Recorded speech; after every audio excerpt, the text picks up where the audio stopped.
Hello everyone, this is Ann Cortez of Soul Radio, Spirit of Love Radio here in Houston, Texas. And in relevance with what the world is experiencing right now, let me share also my ideas about coronavirus, or the COVID-19. Coronavirus will change the world permanently. Here's how. For many Americans right now, the scale of the coronavirus crisis calls to mind the 9/11 or the 2008 financial crisis, events that reshape society in lasting ways, from how we travel and buy homes to the level of security and surveillance we are accustomed to, and even to the language we use. A global novel virus that keeps us contained in our homes, maybe for months, is already reorienting our relationship to government, to the outside world, even to each other. Some changes these experts expect to see in the coming months or years might feel unfamiliar or unsettling. Will nations stay closed? Will touch become taboo? What will become of restaurants? But crisis moments also present opportunity, more sophisticated and flexible use of technology, less polarization, a revived appreciation for the outdoors, and life's other simple pleasures. No one knows, friends, exactly what will come.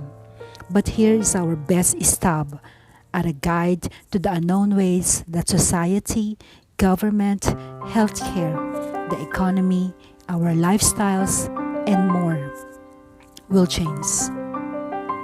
On 9/11, Americans discovered we are vulnerable to calamities we thought only happened in distant lands.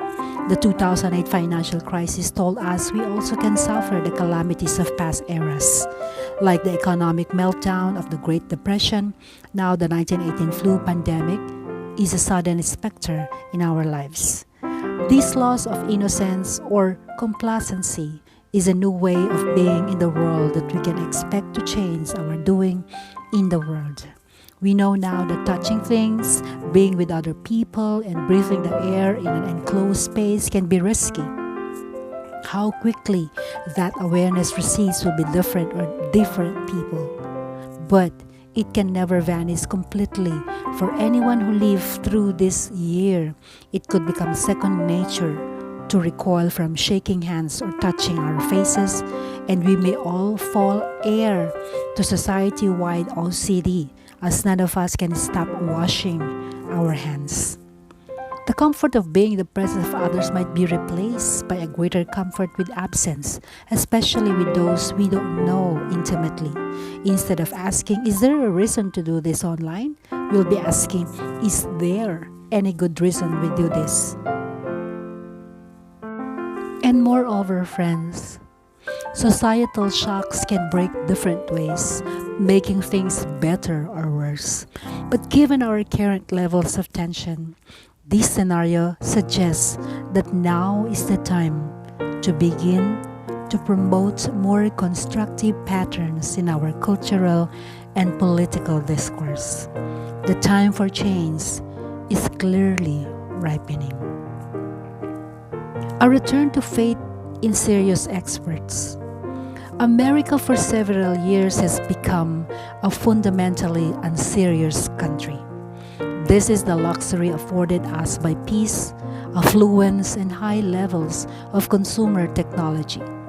We didn't have to think about the things that once focused our minds: nuclear war, oil shortages, high unemployment, skyrocketing interest rates. Terrorism has receded back to being a kind of notional threat for which we dispatch volunteers in our military to the far corners of the desert as the advance guard of the homeland.